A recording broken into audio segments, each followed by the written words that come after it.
Hi,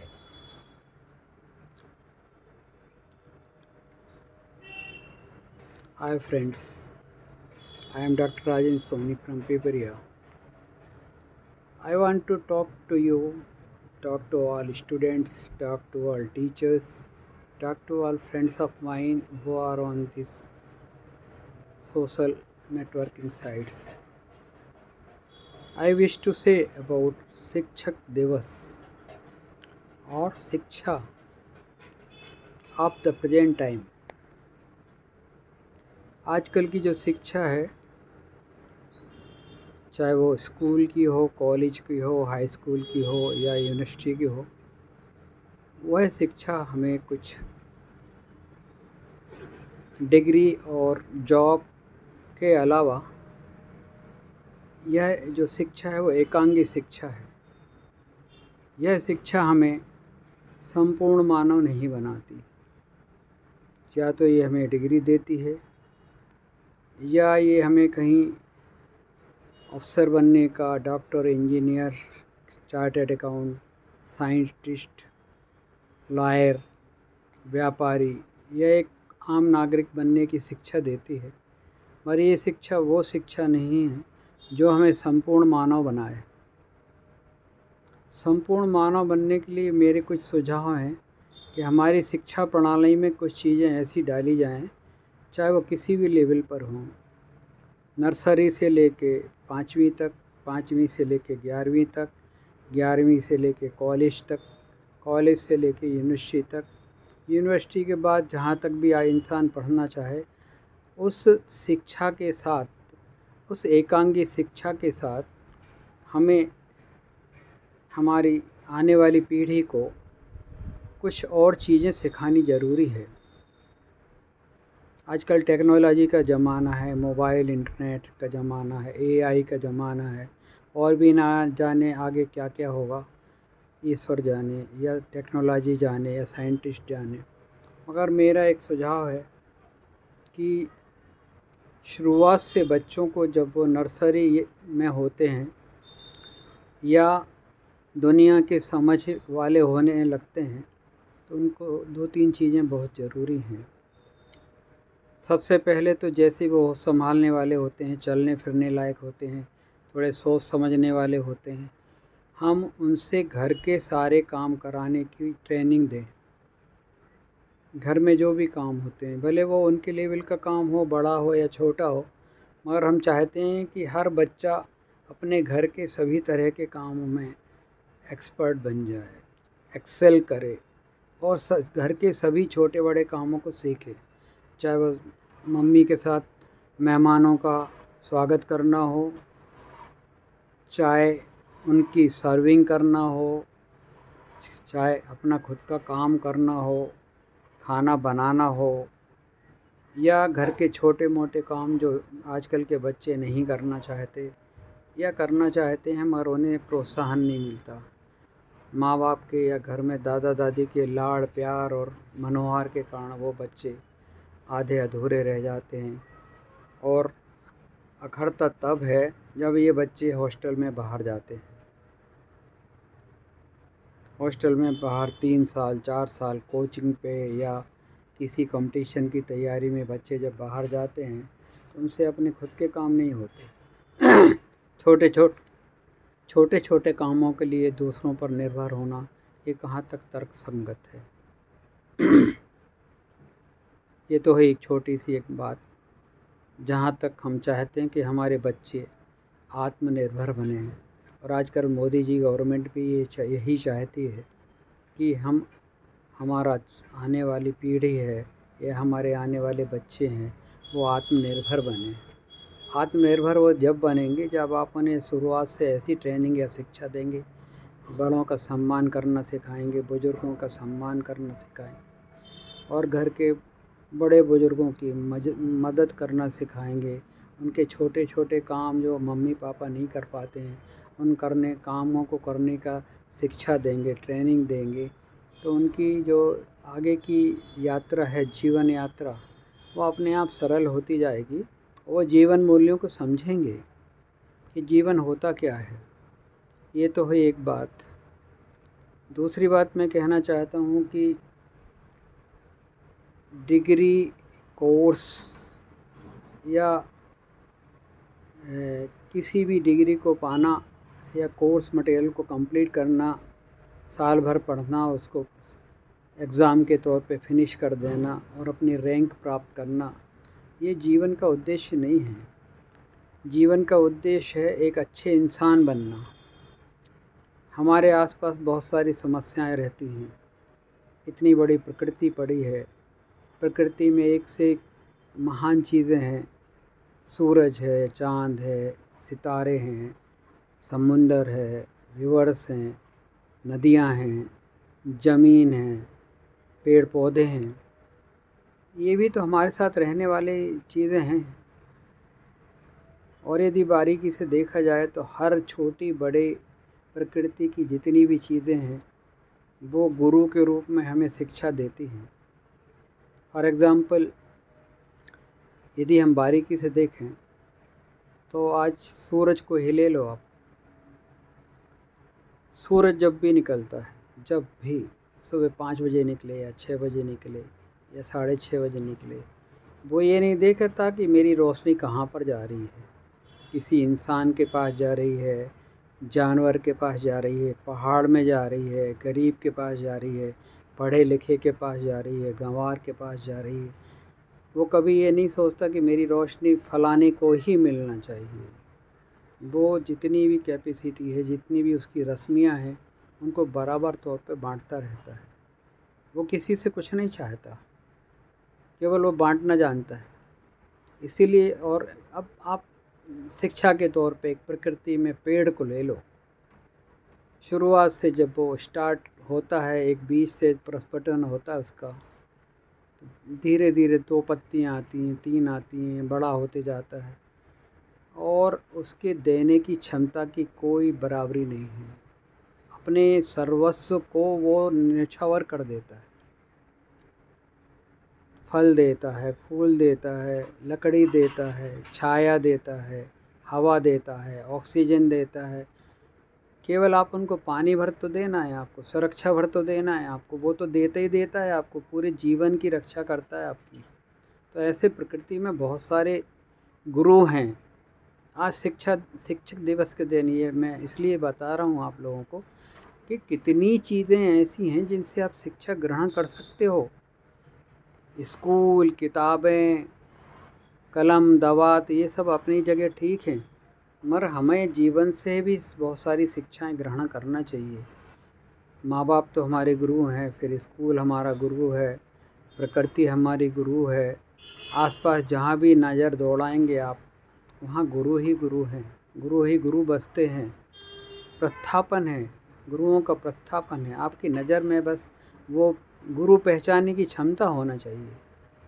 यदि ये क्षमता ही नहीं तो आप किताबों कापियों में उलझे रहेंगे और शायद हो सकता है आप जीवन के वो ना बन पाएँ जो आप बनना चाहते हैं। आपके भी सपने पूरे हो सकते हैं, आपके संघर्ष पूरे हो सकते हैं, आपके सपने पूरे हो सकते हैं, आपके लक्ष्य पूरे हो सकते हैं, मगर आपको ज़िंदगी को समग्र रूप से ही जानना, पहचानना और उसके आधार पे अपनी जीवन यात्रा को पूरी करना या शुरुआत करना बहुत ज़रूरी है। मेरा कहने का मतलब है ये नहीं है कि आप पढ़ो मत, स्कूल कॉलेज मत जाओ, मगर अपने जीवन के आसपास से भी चीज़ें उठाना सीखो, समझना सीखो, सोचना सीखो। ये ज़िंदगी आखिर है क्या? आजकल की जो जनरेशन मैं देखता हूँ, दिन रात देखता हूँ, कुढ़ता भी रहता हूँ। क्या हो गया इस जनरेशन को? भटकी हुई है, डिप्रेस है, गुस्से में है, कुछ सोचता नहीं उसको। अपने आप को मालूम नहीं क्या समझते हैं, कौन से पहाड़ पे चढ़े रहते हैं, कौन सी हवा के कतरों पे चढ़े रहते हैं। बस अंदर ही अंदर उबलते रहते हैं। ज़रा सा कुछ चिंगारी मिली, उबलने लगते हैं। अब ये जो आजकल के दंगे वगैरह होते हैं, प्रदर्शन होते हैं, रैलियाँ होती हैं, इनमें अधिकांश लोग वही तो होते हैं जो नहीं होना चाहिए। कुछ अच्छे लोग प्रदर्शन करते हैं, कुछ अच्छे लोग रैलियाँ निकालते हैं, कुछ अच्छे लोग अच्छे उद्देश्य के कारण कोई काम करते हैं और उनमें ऐसे लोग शामिल हो जाते हैं जिन्हें तोड़ फोड़ से ही मतलब है, लूट पाट से ही मतलब है। ना उन्हें देश से मतलब है, न देश के लोगों से मतलब है, न देश की कोई समस्या से मतलब है। वो अपना उल्लू सीधा करना चाहते हैं कि मेरा गुस्सा कहीं से निकल जाए, मेरे अंदर जो लावा बह रहा है वो कहीं से बाहर निकल जाए, और उसका कोई अंत नहीं है। वो केवल डिस्ट्रक्टिव माइंड ही होंगे, हमेशा डिस्ट्रक्टिव ही रहेंगे। उनसे आप कंस्ट्रक्शन की उम्मीद नहीं कर सकते। तो आज शिक्षक दिवस है, मैं आपसे ये बातें इसलिए शेयर कर रहा हूँ, मैंने भी अपनी ज़िंदगी में बहुत से उतार चढ़ाव देखे हैं, बहुत सारी जगहों पे रहा, आया गया, लोगों के बीच में रहा,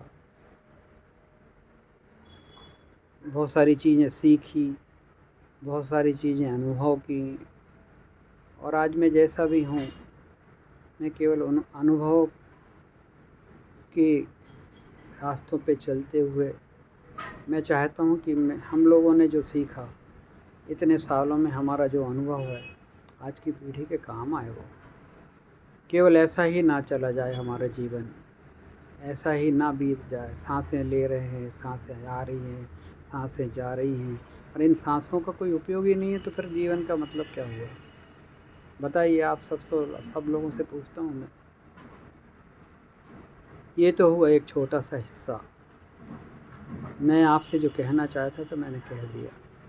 इसके अलावा मैं ये चाहता हूँ कि जो भी बच्चे हैं, बड़े हैं, बुज़ुर्ग हैं, या आजकल की जो कॉलेज गोइंग पीढ़ी है, फैशन में उलझी है, इंटरनेट में उलझी है, मोबाइल में उलझी है, वीडियो गेम्स में उलझी है, टीवी में उलझी है, वेब सीरीज़ में उलझी है, ये जो नई पीढ़ी है, इसका भविष्य बहुत अच्छा नहीं है। आज चाहें तो आप लिख के रख लें, मैं आपसे कुछ शेयर करना चाहता हूँ as a parent, as a teacher, as a motivator, और whatever you consider myself as, है ना। तो मैं चाहता हूँ कि आप जो कुछ भी कर रहे हैं, जहाँ भी पढ़ रहे हैं, अपने देश का भी सोचिए, देश की भावनाओं का सोचिए, देश में क्या करना है क्या नहीं करना है ये सोचिए, समाज में अच्छे से कैसे रहना है सीखिए, समाज में छोटे बड़ों को, बुज़ुर्गों को, शिक्षकों को, आपसे छोटे बड़ों को सम्मान कैसे देना है ये सीखिए, उनकी देखभाल कैसे करना है ये सीखिए। बहुत सारे समाज के ऐसे तबके हैं जो परेशान हैं, आर्थिक रूप से परेशान हैं, शैक्षिक रूप से परेशान हैं, कुरीतियों और रूढ़िवादियों से परेशान हैं। इन लोगों के दर्द महसूस कीजिए। ऐसा नहीं कि आपके पास टाइम नहीं रहता, स्कूल कॉलेज के पास, यूनिवर्सिटी के बाद, जॉब के बाद आपके पास समय रहता है।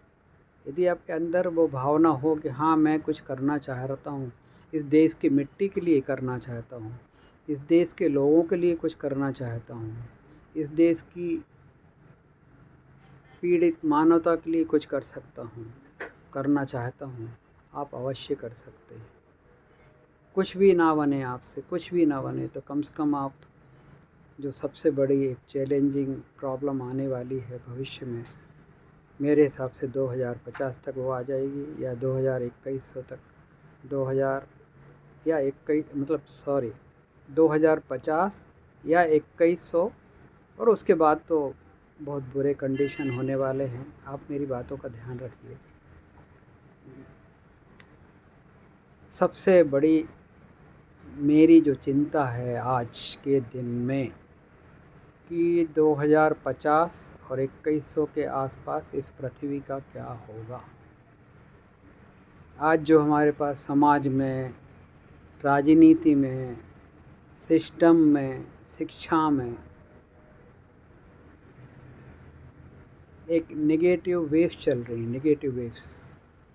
नेगेटिव वेव्स का मतलब है कि आप एक छोटा सा उदाहरण मान लें कि ग्लोबल वार्मिंग, कार्बन एमिशन,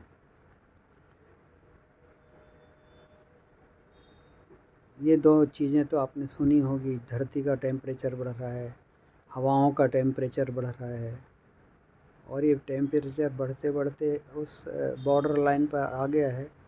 यदि हमने अभी नहीं सोचा तो बहुत देर हो जाएगी, बहुत देर। तो ये तो एक बहुत छोटा सा पक्ष है।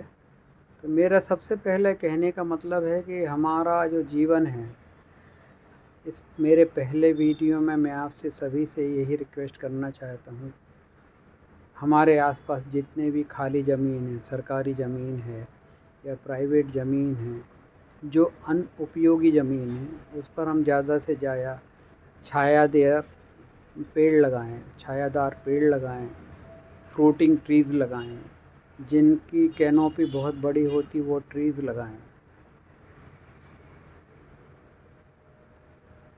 हमारी रिवर्स को हम सुरक्षित करें, हमारी हवाओं को सुरक्षित करें, हमारे पशुधन को हम सुरक्षित करें, हमारे वनों को, पहाड़ों को हम सुरक्षित करें। जितनी तेज़ी से विकास हो रहा है उतनी तेज़ी से आज विनाश भी हो रहा है। भले आपकी दृष्टि में वो है या नहीं है, हमारी दृष्टि में तो है। और ये वो दिन दूर नहीं है आज से, चाहे वो 2050 में होगा या सन 2100 में होगा। विनाश तो होना है, विनाश तो होना है। सामाजिक तौर पर भी आप देखिए ना, कितनी प्रॉब्लम्स आ रही हैं, कितना डिप्रेशन है, हताशा है, निराशा है, लड़ाई है, झगड़े हैं, अपराध हैं, भ्रष्टाचार है, राजनीति के कितने रूप देखने को मिलते हैं साल भर में हमें, चुनावों के दौरान और चुनाव के पहले और चुनाव के बाद में। देखा है आपने, कभी महसूस किया था? आप तो अपने आप में गुम रहते हैं, किसी से कोई मतलब ही नहीं है आपको, है कि नहीं? तो सर जी, हम आपसे यही विनती करते हैं पहली वीडियो में कि सब शिक्षक दिवस के उपलक्ष्य में मेरी आपसे करबद्ध यही प्रार्थना है कि आँख खोल के जीतिए, आँख खोल के जीवन बिताइए। बहुत हो चुकी नींद, बहुत देर से सो लिया समाज, सोता ही रहेगा क्या? कभी तो आप इन बातों पे ध्यान दीजिए, ध्यान रखिए। आप जो कर रहे हैं, अपने परिवार का पोषण कर रहे हैं, अपनी परिवार की जिम्मेदारियां निभा रहे हैं, कोई बुरी नहीं है, वो भी अपनी आपकी एक रिस्पॉन्सिबिलिटी है, उसे भी निभाइए। और आसपास आपका बहुत सारा क्षेत्र ऐसा है जो खाली पड़ा हुआ है, उस क्षेत्र को भी ध्यान रखिए। वो क्षेत्र आपसे क्या डिमांड कर रहा है, वो समाज आपसे क्या डिमांड कर रहा है। ठीक है, आज तो फिर कभी मिलते आज के बाद। इस वीडियो को यदि हो सके तो शेयर कीजिए, बुरा लगे तो माफ़ कीजिए, अच्छा लगे तो प्रेज़ कीजिए, पर कीजिए ज़रूर, सुनिए ज़रूर, समझिए ज़रूर। मेरी आपसे यही रिक्वेस्ट है, कुछ कीजिए सर। अब टाइम बहुत आ चुका है, चाहे वो नन्हे मुन्ने हों, चाहे नौकरी पेशा हो, चाहे व्यापारी हो, चाहे किसान हो, मज़दूर हो, सबको जागना पड़ेगा और जागे बगैर काम नहीं होगा।